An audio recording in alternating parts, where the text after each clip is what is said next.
Willits Economic Localization. I'd like to tell you a little bit about WELL and about the town in which it was formed. The town of Willits is located on Highway 101, about 140 miles north of San Francisco. In the city limits, there are about 5,000 population, and in the surrounding area, there's about 8,000 more. This community had a number of qualities that attracted young and idealistic people starting in the 1970s or maybe even before. They were seeking an alternative to the costly and unsustainable life that they were experiencing there, and they were attracted to the beautiful environment of Willits as well as this very interesting cultural mix of people here in the town. They were seeking a place and a community that was more compatible with nature and surrounded by nature. One of the early manifestations of this influx of new energy to our area was the birth of the solar energy movement here. I like to look at history to help me see where we might be going in the future. So I would encourage everyone to take a look at this, and starting really with the Mother Earth News back in 1970 telling us that we should all move to the country and buy a piece of land. And many of us did. That's how we got up here. The Mendocino Grapevine, for those of you that were around in the 70s, started here in Willits, California. Simple Living Workshop started in 1975, and the most recent one was in Boonville last weekend. And these fairs are probably more relevant today than they were when they first started. Those events really led to a very exciting 4-year period from 1990 through 1994, and it was called the Solar Energy Expo and Rallies. Many of these new residents chose to live off the grid. Some of them fought some of the old building code requirements and started building yurts and straw bale houses and other alternative structures. Some also worked to preserve the remaining old-growth redwood trees and to promote selective logging rather than clear cutting. One person who was very attracted to what was going on in Willits a few decades later was a very young biologist who was a professor at the University of California at Davis. He voiced many of the concerns that he and others of us were having at that time in this video clip from about 2004 or 5. This faulty premise that we can always keep expanding human population and human consumption of resources, how does that perpetuate?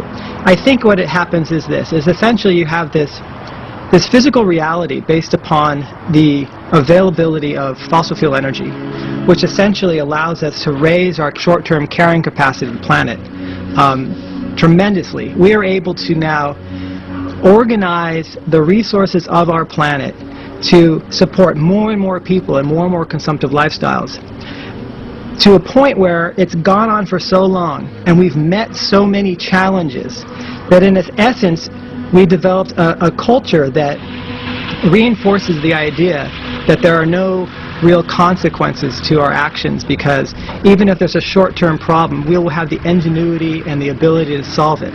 The society in general then has generation after generation going back with that belief system and those set of expectations. And so to be able to turn that around when all anyone who's alive today can see is just, you know, this era of human progress that goes back into the past and they assume is going to stretch out to the future and is embedded in the laws and the habits that people have. It's just sort of a positive feedback loop. So there you see this cultural constraint then on change that becomes very, very dangerous, because when that is challenged, it's challenging generations of belief and assumptions. And what happens is that those who challenge it are essentially putting themselves outside of their own culture. And that becomes very difficult to handle as an individual, psychologically and emotionally. Because you're constantly going to be looking at your own culture and seeing, oh my gosh, it's crazy. It's crazy. And yet the culture will look back at you and say, you're crazy. And it becomes a matter of, you know, understanding epistemology. How do you know what you know? Most people know what they know based upon what their culture has taught them over time, unquestioning. And then there are people who actually have to study the raw data, and they're trained as scientists to have their belief system based upon evidence. And when that contradicts, generations of belief, they're just like, hear no evil, see no evil, please, get out of my face, I can't handle this. And that became incredibly frustrating to me.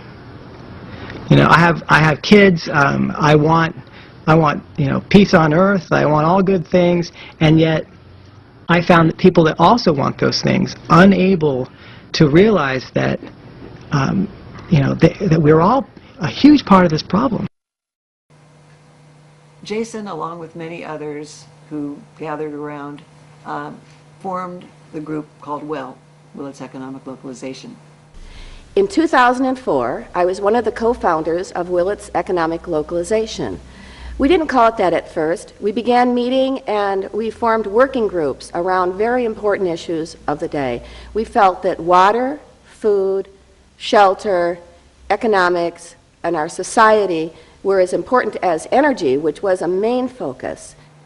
The organization had a few growing pains, but we gradually became a nonprofit, and our vision is an enduring local economy that provides health and security for our community.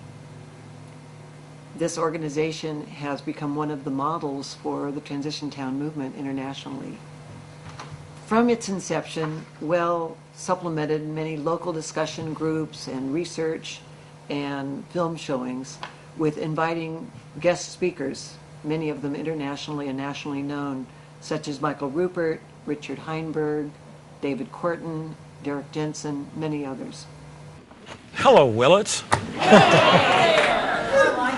What a long, strange trip this has been. I mean, I was first through here in 2002. Willits is a very special place.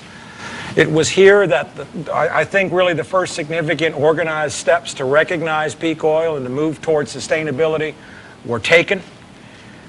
WELL continues to hold many forums and invite guest speakers on many issues, including the environment, global climate change, peak oil, food and water, local as well as nationally, financial viability, and health and our community. I'm sitting here in the Willits Grange, where we're working very hard on local food issues. In 2004, a number of us began meeting and find out that we only had 3 days worth of food in this valley, which is similar to probably everyone else's circumstance. It's the food that comes on trucks. It's the food that comes on trucks. So we need to get these local farmers growing, and let's get out of the center aisles of the food markets and begin growing our own victory gardens of fresh produce so we can create salads in the summer and soups in the winter from what we have right here in Willits.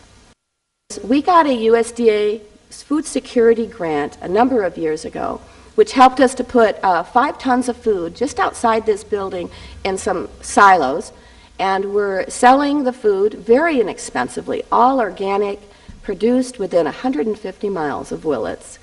We members of the Grange Grains try to find rice and beans and wheat as close as we can to the Willits area.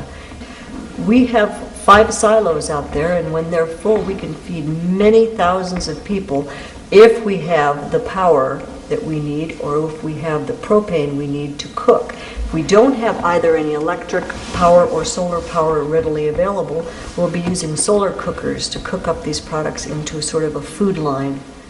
And we'll be working with the Willits Food Bank and with the Sheriff's Department to secure that this area is safe from people coming and taking more than their share.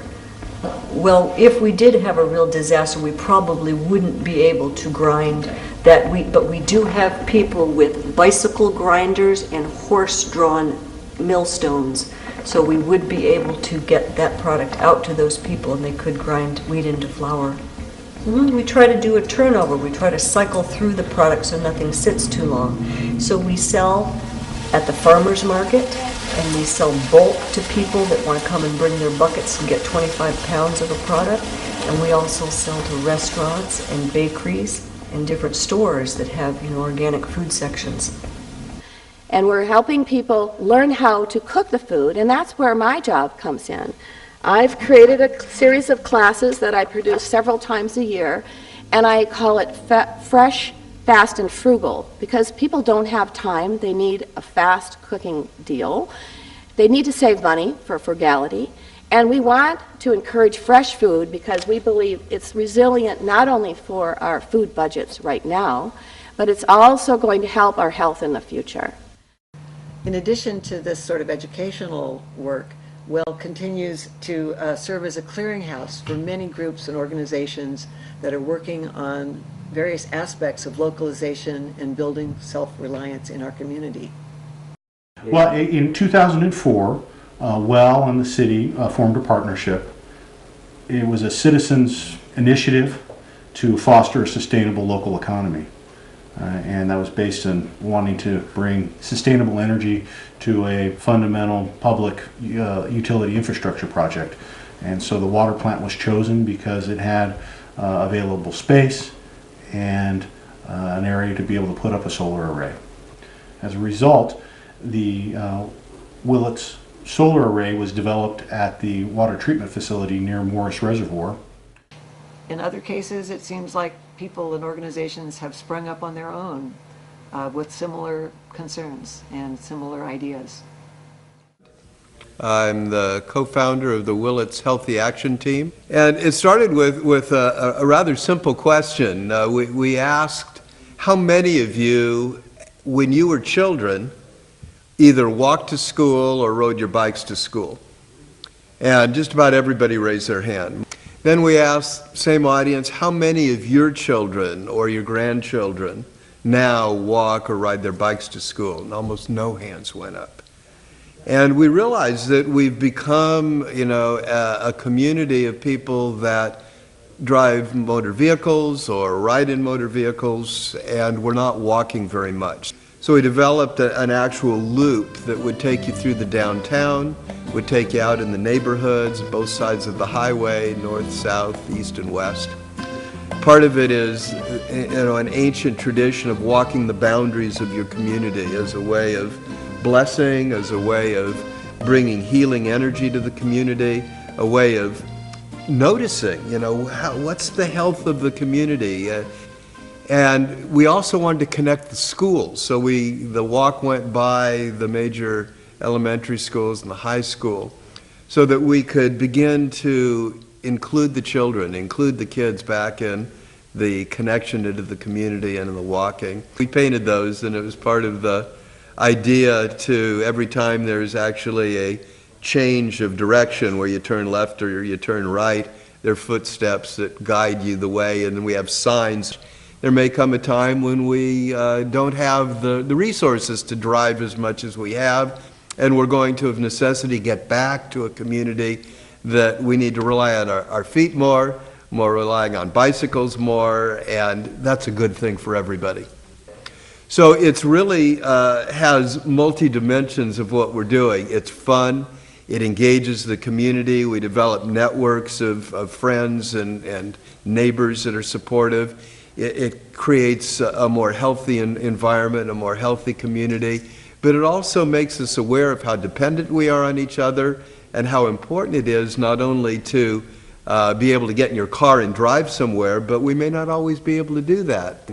And so it's evolved over these 6 years to be much more than that. It started out as a way to get all of us walking more, to get us all more healthy, to connect with the kids. But now it's developed a whole life of its own that's gone way beyond the initial focus that we had. For some years now, we've been coming once a month to see the Now and Then film series. Could you tell us how that started? This would go back to mid-October of 2004. There was a film showing of a film called End of Suburbia. I think there was about 70 people there, extraordinary. City council members, a supervisor, a lot of interest. We had a few more showings and moved it over to the Willits Community Center, and we started showing this film every 2 weeks. And new people kept showing up, and word of mouth, it was going just viral. And it was just terrific. And after a while, it was time to show something new. So, I started showing films at the library on sustainability. So we've shown over 80 films in the last 7 years. And we're trying to make it, the experience here a little more uplifting. We'll show solution-oriented films, and then at the end of the film, we like to open it up to the guests who have shown up here tonight, and popcorn, some Q&A, and see what's on people's mind, and see how they resonated with the experience that they just took in. It's, you know, we like to think it's educational, and there's always new folks showing up, and we're delighted when we see younger people coming. I don't want to say we're doing this for them, but you know, we want them to step up to the plate, because you know, they're our future, and not too many of us are getting younger. In fact, I don't know anybody that's getting younger. So we need them to step up and to show up. And I want to pass all of this on. I want to see other people doing this. I want to be in the audience. But I'm still having fun doing it, and as long as I am, I'm going to continue doing it. In some cases, WELL has initiated its own projects, and in others it has funded other organizations and individuals who have taken initiative on new projects. And one of the things that we've been working on recently as a group is local investment opportunities.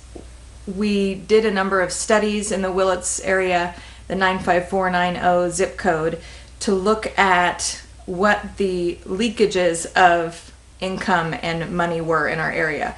And one of the primary ones was investment opportunities. So when you put money in your mortgage, when you put money in a 401k, that is all money that's being invested in large funds that go out of our area. And we were trying to see if we could regain some of those investment dollars back into Mendocino County to increase the wealth of all Mendocino County residents and the Willits area in particular. We've been looking at a number of strategies for doing that. We're working to partner with the Mendo Lake Credit Union, as well as EDFC, which stands for Economic Development and Finance Corporation. They're a local group that provides loans for small startup businesses.